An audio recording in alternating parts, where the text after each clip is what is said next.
Hope you all enjoyed the boat ride. I'll be doing a show for you. Now, I work with every alligator that you see in here. Each of our gators does 1 or 2 shows a day. That way they can all take turns and get stressed or anything like that. Now, the largest alligator that we have in our enclosure is that big, huge guy sitting in the corner right over there. That's our biggest one. Now, unfortunately, I am not doing a show with that one because of the simple fact of, just look at that thing. It's like 500 pounds. I can't physically move him. Now, I will come over here and talk about him because he's so big and, he's pretty cool. He's pretty awesome. So we'll come hang out with him for a minute. I just can't really move him. Hi, big fella. How you doing today? So this is our big guy right here. Now, as y'all can tell, he is famous for his blinding speed and aggression.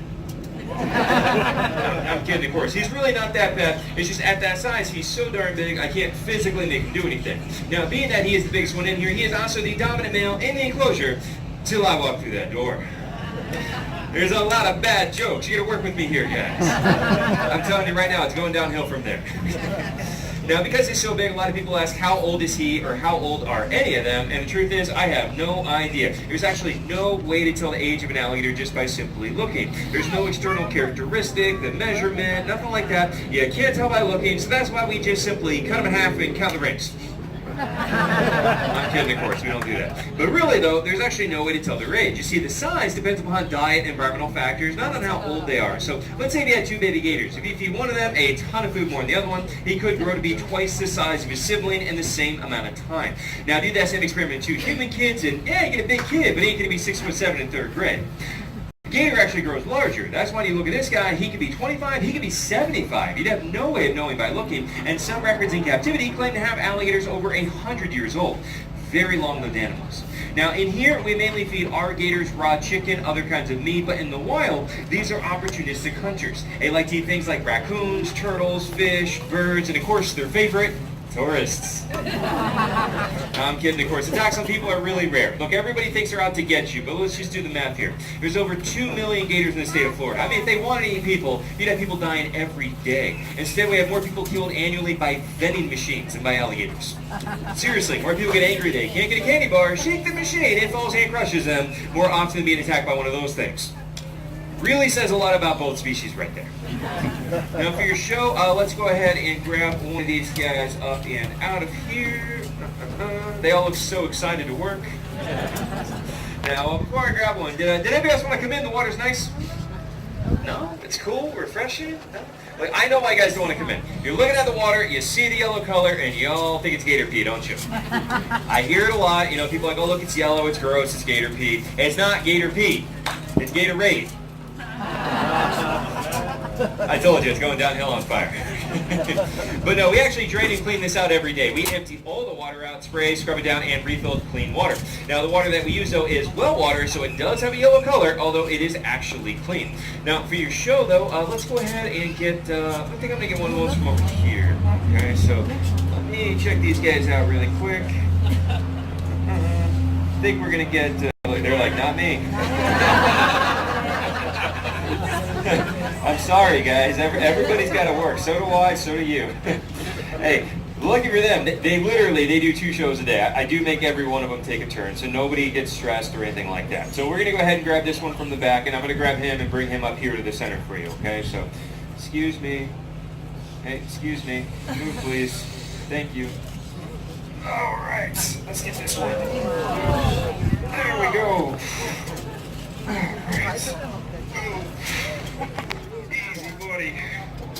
All right, now, usually I pick up an alligator that's like as big as I am. I don't know, people like clap. Cheers, anybody out there? Yeah. It is a live show. I like a live audience with me. Now, this alligator is about 8 feet long, and he weighs like 170 pounds. If you want a picture, do me a favor. And there goes my hat. All right, everybody got a picture of that? Let's set him down. All right. Woo. Yeehaw. There we go. Oh, I put it on backwards. Not as cool. All right. Anyways, there we are. Who's next? No? Nobody? Is that still working? Oh, there we go. Yeah, his tail just came right across, knocked my hat right off. Thankfully, It didn't really get me good, so don't worry. You don't even look worried. Now, if you guys take a look inside of his mouth, you'll see there are 80 teeth in there, 40 on the top, 40 on the bottom. Now they can actually break the teeth off and grow them back, and they cycle through several thousand teeth in their lifetime. Now, that comes in handy because of how hard they can bite down. A large gator can bite with an entire ton of force within that mouth, 2,000 pounds per square inch of power. Y'all do not look impressed with that number. Yeah, think about it, 2,000 pounds. That's enough power to snap any bone in your weak, fragile human body and crush your skull. If you were not impressed by this, it is because y'all are on the wrong side of the glass. Now, even though they can bite down with all this jaw pressure too close, you can hold the jaw shut with just your bare hand, as you see me doing right now. All that power is for closing, very little for opening. So if you're ever about to be attacked by one, remember, you don't have to run away. You just simply turn around, grab the jaws, and you'll do great. I'm kidding. Run for your life. Don't ever try this. Now, we have all these alligators in here for a reason, though. We're actually an alligator rescue, and these are all considered to be nuisance gators. Now, a nuisance gator is one that showed up in somebody's backyard, got in a swimming pool, he ate Fluffy, stuff like this. You know there's a ramp over here, right? You know, you do you. Okay.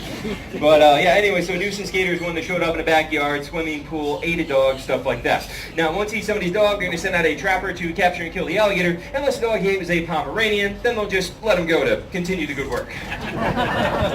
Now, unfortunately, though, the state of Florida does kill several thousand nuisance gators a year, which is really sad. You know, it's not his fault. It's usually a nuisance person that causes a problem, and by that I mean people that feed them. You see, once you feed him, he's going to learn to associate you with the food, and you don't have the food, and then you are the food.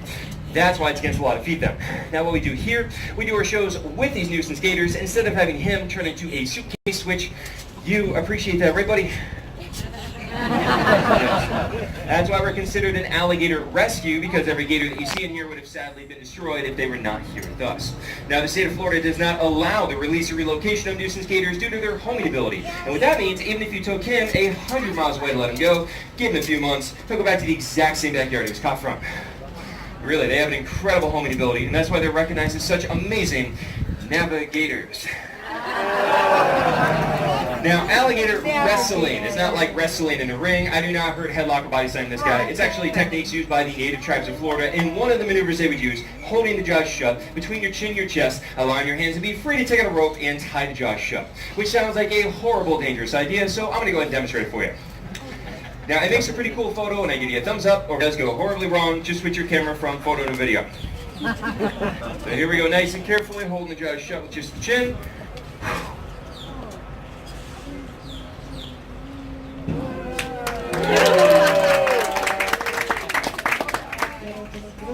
Alright, thank you very much, guys. I appreciate those, 15 people out of 150 that clap.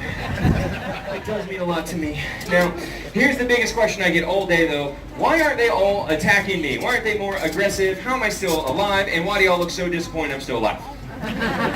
Now, when they first come in from the wild, they are very defensive. He's going to try to kill me because he thinks that I'm going to kill him, and he's afraid of me. Now, once they realize I'm not going to hurt him, we do an animal-friendly show, he's a lot more calm, relaxed, and he kind of tolerates what I'm doing right now because he knows I'm not going to hurt him. Now, they also know, very important, that if any of them try to mess with me, I'm going to make that guy do the show instead. Get her going there. You see, my work day is 12 to 15 shows a day. I work with every alligator in here. That's why they see me walking around, I step right next to them, they kind of keep their heads down. They're like, don't pick me, don't pick me. Now, does that mean that they are tamed and trained? You see, my friend, can I trust them?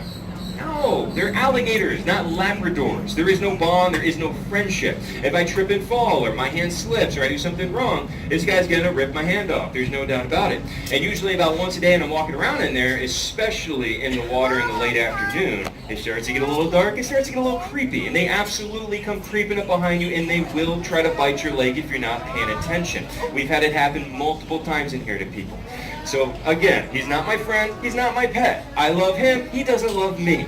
And yes, they do bite. In fact, this one actually did bite my old boss once before.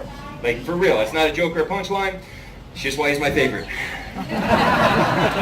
Now, right behind the eyes are the ears. Now they can seal off their ears, nostrils, back to the throat. Although they live in the water, they don't breathe underwater, but they do hold their breath over 6 hours at a time. Now, a common question, what's the difference between the alligator and the crocodile? It's actually a lot, but the easy answer, the gator is more round, broad snout. Crocs have more narrow, pointed snout. Alligators are darker. Crocs are lighter. There's actually a lot more, but the reason I'm telling you is because South Florida is the only place in the world you actually have the choice of being eaten by an alligator or a crocodile. You seem excited. It really is the only place with both. Now I've got one more trick I'm going to show you with him. Before I do it though, I want to tell you a little bit about myself too, so you don't think I'm just some redneck. I see the stairs out there. I actually have a bachelor's degree in environmental studies from Florida International University, so educated redneck, thank you. I actually work a lot of different wildlife, not just gators. I also work with venomous snakes, I'm a shark diver, and I'm also active in research out here in the Everglades. We go out and we catch gators, crocs, and pythons as part of ongoing monitoring projects for the university. Now, I love doing the research part. I've had a lifelong passion for wildlife conservation. I'm really proud to be able to do my part to help with wildlife conservation out here, research in the glades. The only problem is that research makes about that much money. So that's why I risk life and limb for the entertainment of complete strangers as my other job. Here we are.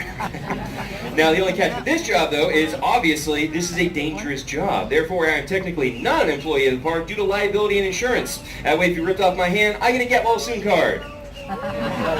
No, really, that's not a joke. I'm 100% serious. As a gator wrestler, there is no insurance that will cover you. So if you guys enjoy the show, you have fun, learn about gators, and you like our little rescue, I really appreciate anything that goes in my little tip jar at the end, because that's my health insurance. Now, the other part I gotta say, don't try this on your own, okay? I know I make it look kind of easy, but it takes one slip, you can lose life or limb. I feel really fortunate I've never had a bad accident, but I have had a few friends that did. I had one friend get bit in the hand during a show. The gator death rolled, snapped his arm like a twig. Okay? I had another friend get bit in the upper arm, gator rolled, ripped the bicep muscle from the bone, ate the chunk of his arm during the show. I'm being serious. He almost died from blood loss. Okay, now I'm not trying to be dramatic, and I don't want to scare you, but I want you guys to understand the reality. This is a powerful apex predator. They deserve our respect. Don't try this. Don't approach them. Now, as you see, though, they're not aggressive. They're not out to get you. They will not come chasing you down or anything like that. In fact, I think they're pretty cute. They sleep all day. They're a bunch of lazy bums. But when you feed them, swim in their habitat, or try to handle them, that's how people get hurt or killed. But if you leave them alone, they'll leave you alone. Now, our last trick to try to impress you guys is what we call the face-off. Now, we call it the face-off because if I mess up, my face comes off. You gotta have a morbid sense of humor out here. So, I'm gonna open up the jaws and set my chin on the edge of the open jaw, balancing the jaws open with my chin, and if anything touches inside of his mouth, boom, jaw slam shut immediately as a reflex. Nothing stops the jaws from closing. So I have to do this very carefully. Let's open them up.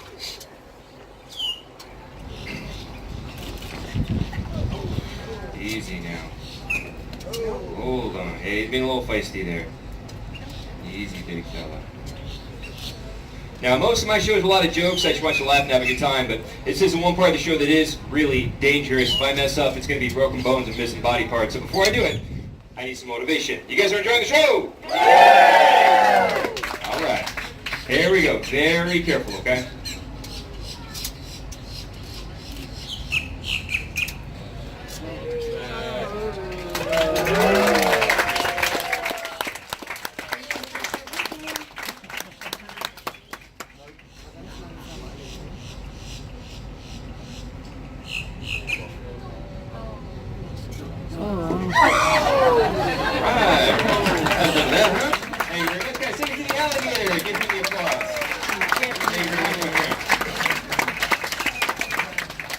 Now, as you can see, guys, he gets up and he walks away, does not turn around and come after me. Like I said, the show doesn't hurt him. There's no revenge or hard feelings. And he's going to lay down and take a nap in 3, 2, 1, and down. All right, guys, we're going to do so now is we're going to check out baby alligators, some other cool animals we want to check out. Now, if you enjoyed the show, you want to write a review, again, my name is Chris. If you did not like the show, my name is Bob. And if you have any questions for me, I'll be standing strategically by my tip jar. Did you guys enjoy the show and have fun? Yes, sir. Thank you very much, everybody. We're going to exit out right this way and follow the footprints. Thank you.